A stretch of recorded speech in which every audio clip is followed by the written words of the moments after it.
welcome to another video. So this is my follow-up to my initial review of the Erin Condren Teacher Planner, the 2019-2020 version, which I posted an initial flip through and review video about a year ago, maybe a little longer than a year ago, and now I have used this more or less for that whole year since, and I wanted to post a follow-up video that explained my thoughts after using it for a year. Now, I do want to make the note that I am aware that people are still in various places when it comes to thinking about Erin Condren as a company. And I will say that I'm still not really sure what to expect. Really, right now, I'm just kind of watching the company, but not necessarily engaging with them for the time being.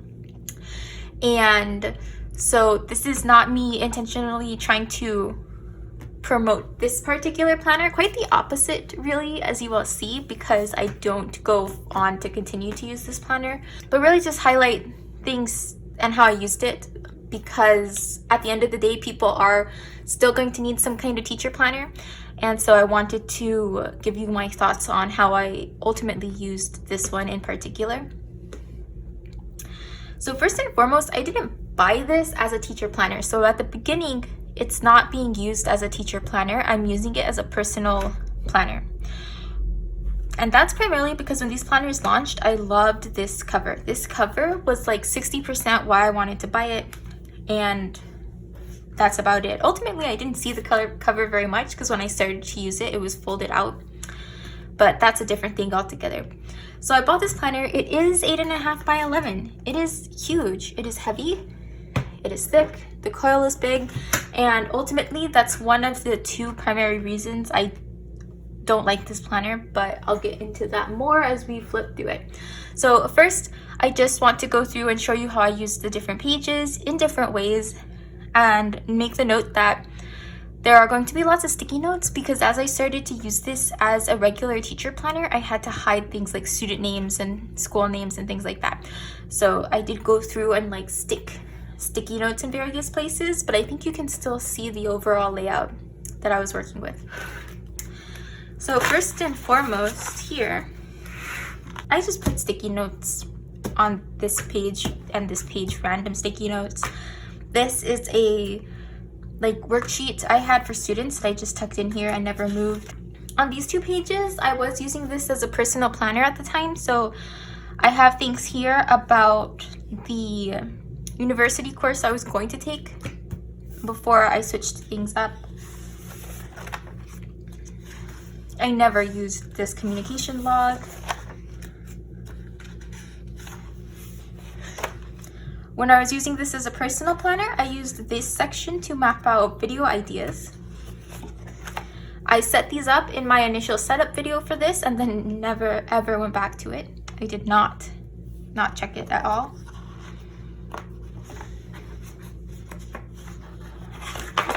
Same with this spread. And then these pages I was using as another place for like YouTube ideas. And then July was really the first month I was using this as a personal planner, and then into August I stopped. It was really only 1 month that this was a personal planner, and for that first month I wanted to use this as a budgeting kind of spending tracker page that, as you can see, I did not go back to reference. And then the first monthly is just a personal monthly. So I have my YouTube videos outlined, a few bills, and that's about it. Because this was also during the summer, so I wasn't doing a ton. I was mostly getting ready to move, but I still, even that I was doing very little of, because I did have a sprained ankle this month, pretty bad, and so there wasn't a ton that I was able to do very easily. But this is an example of my first kind of layout where I split things up by category and then the weekend.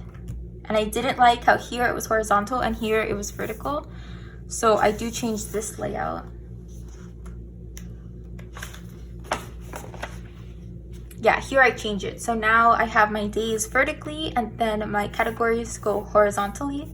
And this is a lot like the Me Planner from Plum Paper, the same idea, except I only ever had 5 categories. And as you can see, I was really bad at coming back and checking things off and adding things in. I just didn't do it very well. This week actually went quite well. This was when we were really about to move, and so things were picking up because I had to get things done. This was a good week. This is probably the best week of the month here. Tried to use this as a gratitude page, but I did not keep up with it at all. And then just some pen testing. So in August, I didn't use it a lot, and that's because the first part of August we were moving in to our new apartment and trying to get settled, and then I was also working a lot in my bullet journal. And then in the last part of August we were moving again so that I could start a new job that I had gotten in August. So August is very sparse. Basically on the 20th I had to be ready for new faculty orientation, and I think that I moved the 17th. Out of the apartment I had moved into the 1st. So that was an incredibly quick turnaround. Or maybe the 31st. I don't quite remember. But basically we were only there for like 2 weeks, and then we were moving again. And so once I started to use this as a teacher planner, I did make a color code for meetings, training, trips and events, academic dates like different types of deadlines and things like that, anything else. And then when I had dorm duty, I used the monthly calendar very much the first maybe 2 or 3 months, and then I stopped referencing the monthly calendar as well. So this is the first part of August where I was still using it as a personal planner. Then I stopped using it for the rest of August. So this gives you an idea of what the layout looks like. My main gripe with this is that I don't like how the days are horizontal across both pages, because that means that if I want to get a glance at my whole day, I have to leave it out flat, and this is already a big planner. I do not have a desk big enough for this planner. Even at work, my desk was like a chair along this like circular counter kind of space that the science department used as an office. And so I had space, but not this much space, because at any given time I was referencing my planner and the textbooks I used in my courses, my laptop, mostly those things. Every now and again something else, something I was taking notes on or something like that. My personal planner I often had open because that had my to-dos on it. So needing to have this open to see across my whole day was very, very, very irritating to me. I didn't like it.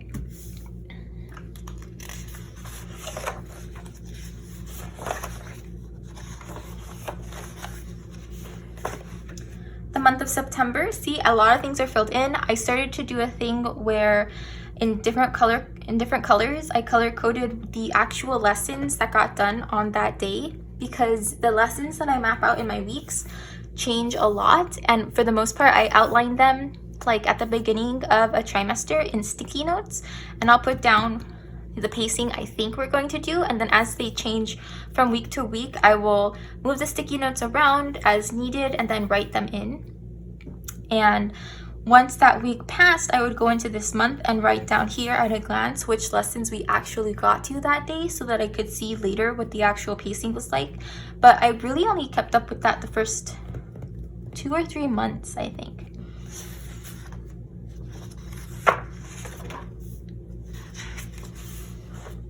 So this is when classes really began, and my first idea was to separate this by blocks. I taught 4 class blocks, and basically I put the block across the top, and then for each day I would write in that block what I had to do. So if I was teaching that block, I would write the lesson name and then the homework and extra notes and things that I needed to prep for these lessons. I had in a document elsewhere, but this was just for outlining the course of events for a particular week. And then if I didn't teach that class block, I put to-dos. This didn't work because, again, I didn't like having to have my planner all the way open in order to see the things that I needed to do across the day. I really, really hated that. So then I tried a different layout that worked much better. So here I split it into two, one for each of the classes that I taught. So I taught 2 sections of Algebra 1 and then eventually 2 sections of Physics.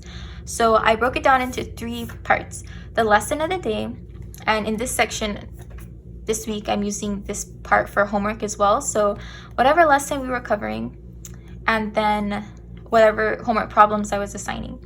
In the next column, I put down things I needed to prep. So if I needed to put together a review sheet, if I needed to put together notes, if I needed to put together whatever, then I put that together. If I needed to make sure that I graded something, all of that went here, the things that I needed to do to prepare for this lesson. Then in the next column, I left a space for notes. So how did that class go? Was there anything I needed to change? Did I want to remember to do something the next day or the next week or whatever? So I left the notes section. I did that for algebra and physics exactly the same way. And then this extra column, in the first trimester, I had another independent study in one of my blocks that was just 2 students, and so they had a slightly different schedule even though they were covering the same content.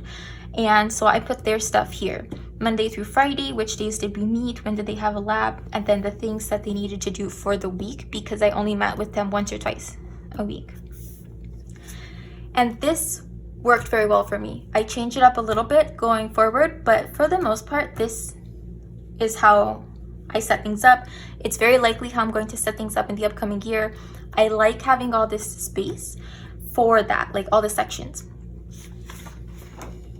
And I only teach 2 sections, right? One of the complaints for a planner like this is that it often seems to be set up for an elementary school teacher who might have math, art, science, gym. I don't know what elementary school teachers do, but you know how they have lots of different sections that they're teaching?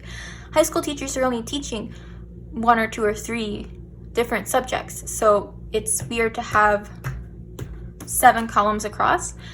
However, this is how I did it. I just broke it up for each of my sections so that each one had more than 1 column, but they were for specific things. And they were often color-coded. Here, I tried something slightly different that I did not like. I made the 2 blocks. It was mostly the same, but I tried to use these stickers. So I had Algebra 1, Section 1, Algebra 2, Section 2, and that was just this whole section with the same lesson prep notes. I had Physics, and then my independent study lesson prep notes.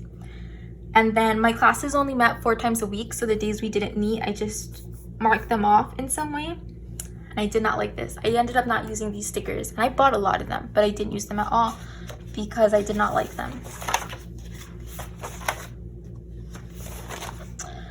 Here in October, this is me starting to set up that thing where I write in the lessons that got done that day, and then I did not go back to fill it in. I did not keep up with it very long at all, but it's in the rest of the planner.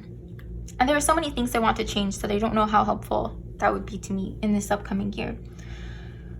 But then here I started to outline in pencil what I wanted to do each week, because now we're coming towards the last 6 weeks of the, is it the last 6 weeks? Maybe it's the last 4 weeks of the trimester, and I wanted to make sure I had tests in the right places and we got through enough tests, because I was supposed to have more than 1 or 2 and other things. So I was outlining in pencil what I wanted to make sure we got to by each week. And then my weeks. So for the most part, they look like this a lot. And I changed it just a little. I took away the notes section and made the homework section bigger so that I could have more room for myself to reference. So I had what we were doing that day. So what was the topic title? What was due that day? Did I have to pick up anything else from my students? Then to do, what did I need to grade for that day? What did I need to copy?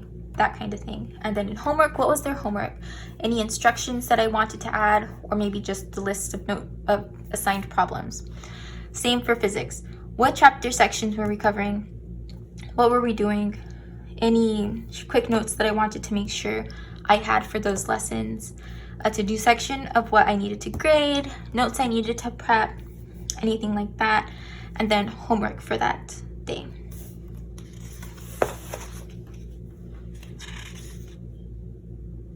This is exactly the same.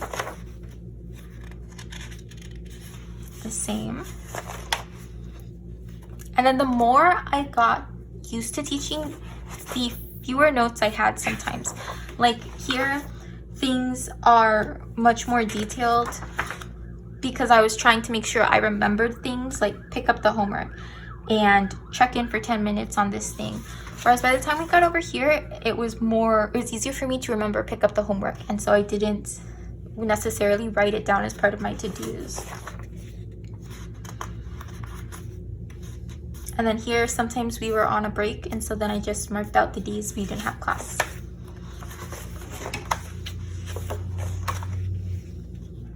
Again, me writing in pencil, the chapter titles I thought I would need to get through.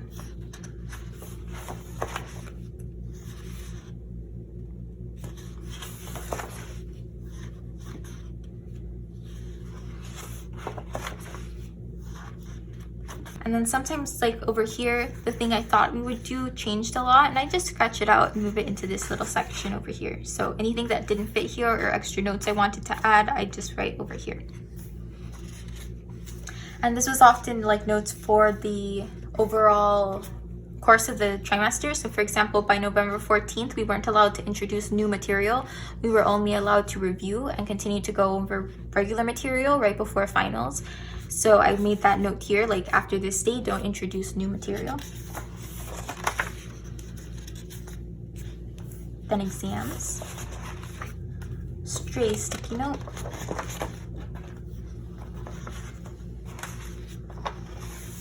December.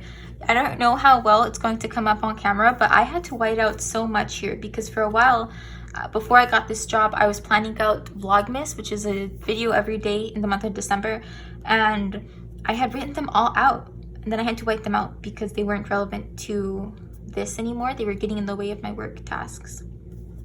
But as you can see, this monthly is way sparser. I just have the breaks outlined, and that's pretty much it. And that's because we had a school calendar online, and it was a lot easier for me to reference that calendar than this one, especially because this calendar was so big.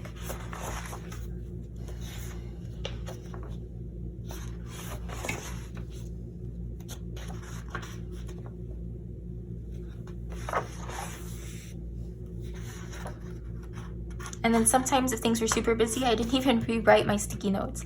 So basically for every section of every week, and I would do this a few weeks at a time, I'd make these little sticky notes and I'd put them in each place so that I know for this lesson I want to assign this homework and I think it's going to be on this day. But if it's not, then it's written on a sticky note and I just move it down if I have to rearrange the lessons, and that helped me know what was going on. And it was also, it's just a lot easier for me, especially for something like math, at least how I was doing it at this time, to go through the sections of the math textbook by myself for an hour or two, look through the sections, skim them, find the highlights, look through, select some practice problems I knew I would want them to be able to do by the end of that lesson, and then make a note of them. And then to just do that for several sections at a time, or even a chapter or two. For physics, I had to outline when I had a lab because then it was important for me to make sure I had the materials before the lab, and then to know that I'd have to set up on that day. And because I was working across 3 different classrooms, I had to carry a lot of things, a lot of different places last year. So that was how that worked out. Then the break started. We came back for a faculty meeting and I used this once to take some notes. In January, and in this last part, things really start to get unusual. Basically, things were business as normal up through the last week of January, and then my school just had an interesting time where even before the pandemic and things started to close down, which happened in March, all of February for my school, everything was slowed down and things were highly unusual. Just due to some campus particular tragedies and some things that the school was going through at the time. So I would outline everything in sticky notes, and then this had to move around a lot.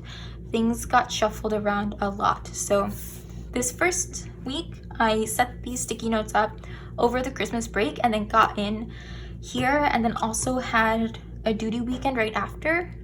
And so this was like a super busy week of acclimating, and I didn't even rewrite everything. I just kept my sticky notes right where they were and worked off of that. Same thing here. And then I went back to writing things in and actually working with this planner more because things had calmed down just a smidgen. And then here, everything starts to get moved around. That's what all these notes are about. I don't think any of this happened.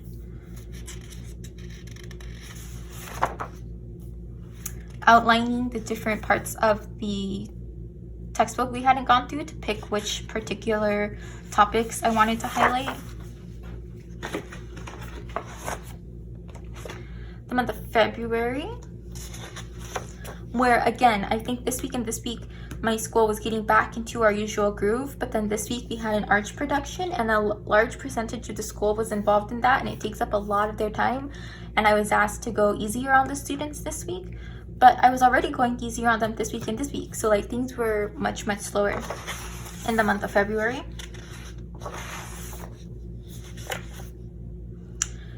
Lots of scratching out because things were moving around a lot.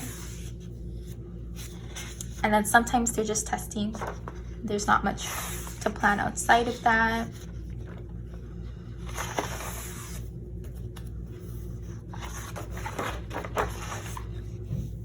My sticky notes, when I'm done with them, sometimes I just collect them and stick them on a random page.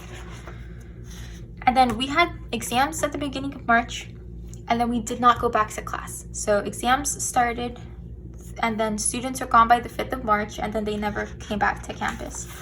So that changed everything because I left this notebook in my office over the break, and even though my office is like 2 minutes away, like by walking, I just never wanted to go back to get it. It was like depressing to think about planning in this notebook for distance learning. I printed off some new templates that I found online and then just worked from those and did not come back to this because I didn't want to. It was too much, honestly, like having to manage all this for a regular class that's going at a regular pace in a regular schedule. I had more or less figured out, and then thinking about having to redo this all for a distance learning schedule was too much. I didn't want to deal with it, so I didn't use this at all for the last part of the year. So March, April, and then May. See all these events that we didn't even have in the monthly review. And then June and July would never have been used because that's the summer. At the back, you can see that I started to use this checklist as a YouTube tracker. So I put my videos here and then the different parts of having that video up. But then after that, I never used them again. So I did not use these checklists when I was teaching because we had an online gradebook. However, in the future, I actually do think I want to reference a paper gradebook again, just because it's going to give me a check-in place between grading papers, putting them in this book, and then from this book into the gradebook, because I found that several times, especially if I was behind and like grading quickly, I would grade a paper and then forget to put the grade into the gradebook, and then it would get lost in the stack of papers and I'd have to go find it again or give it back to the student and I'd have to go ask them what they made. So like that was a mess. It happened like a handful of times. And I think having this paper gradebook to check in with and then pull grades from here to my online gradebook would be a lot easier, and I want to use pages like this in the upcoming year.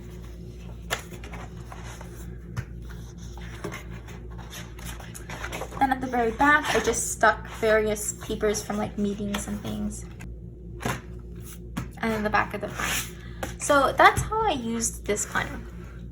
And like I said, I have two main gripes about it that are why I'm not using, well, three, that are not why I am using it next year.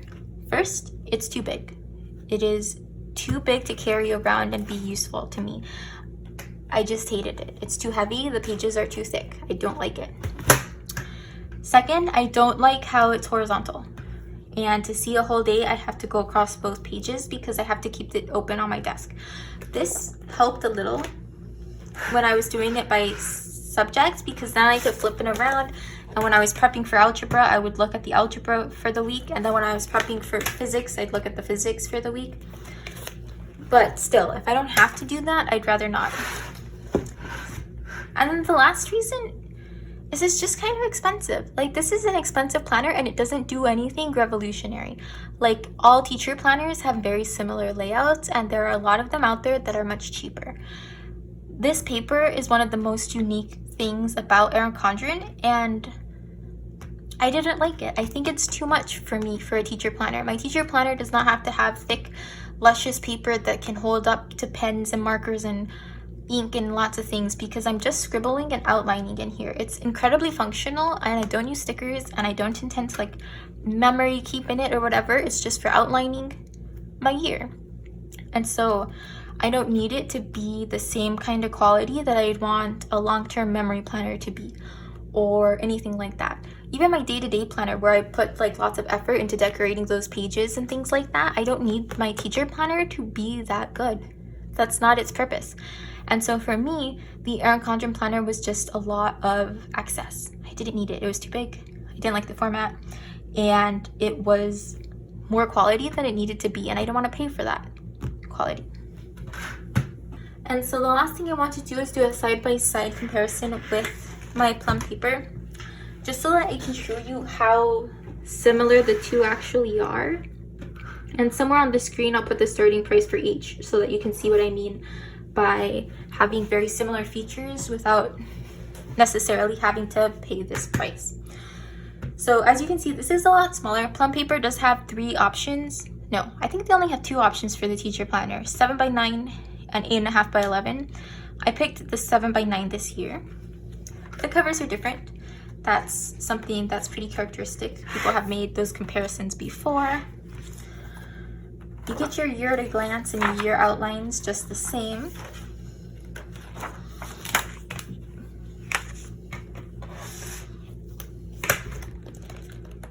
What I liked in particular, why I was drawn to this, is the layout. So, like I said, here, horizontal, hated it.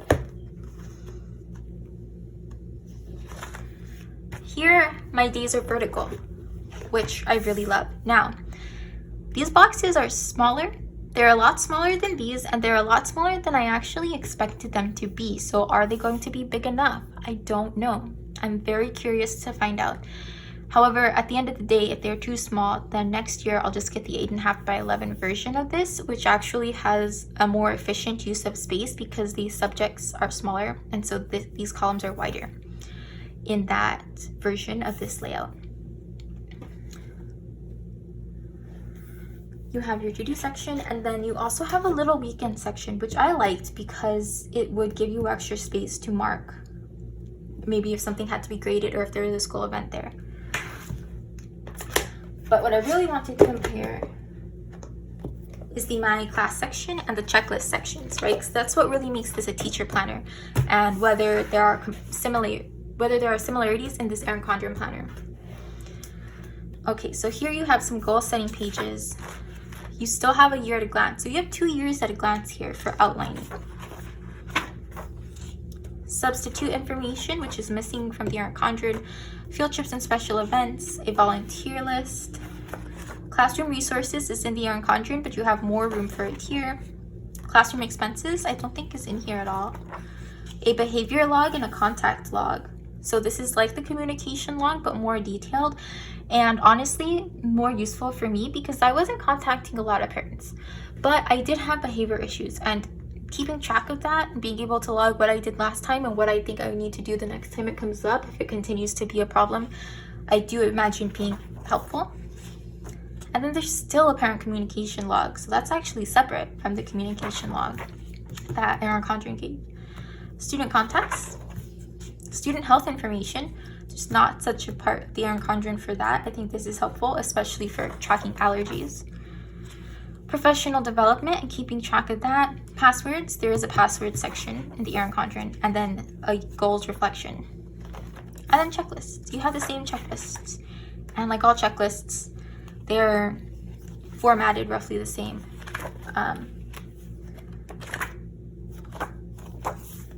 and then you get an extra notes page.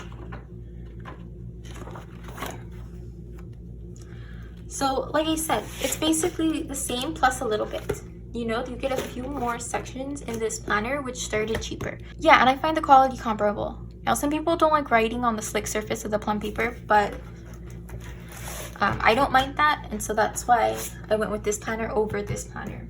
So my concluding thoughts on this planner: does it work? Yes, it does what it is designed to do. Is it worth it? For me, not really, because other planners do the same thing at lower price points or with less bulk. So that's just my take on it. And that's what this planner has been like this year. It was very helpful overall, even if I wouldn't get another one.